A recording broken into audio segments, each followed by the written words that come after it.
सफरे होगे दीवाना।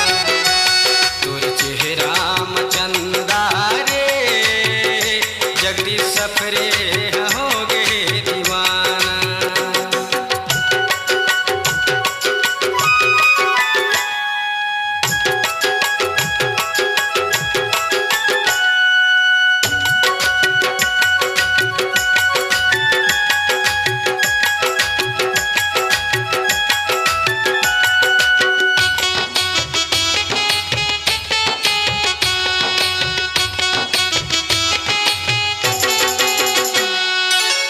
चेहरा तोर गोरी चंदा लजाए है, देख सुघराई तोर घट घल छाए।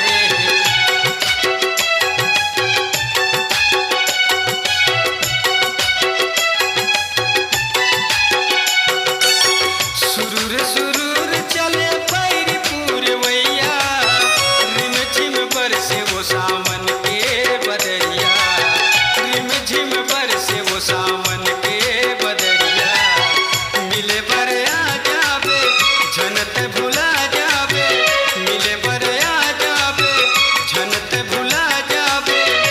रानी छन करीब पूछ दे बहाना, तोर चेहरा मरानी मोर जगदीश सफरे होगे दीवाना। तोर चेहरा मरानी मोर जगदीश सफरे होगे दीवाना। गोरी गोरी तोर बदन दिखे जैसे फूल कमल, गोरी गोरी तोर बदन दिखे जैसे फूल कमल। जम्बो पाछू पड़े है तोर जमाना, तोर चेहरा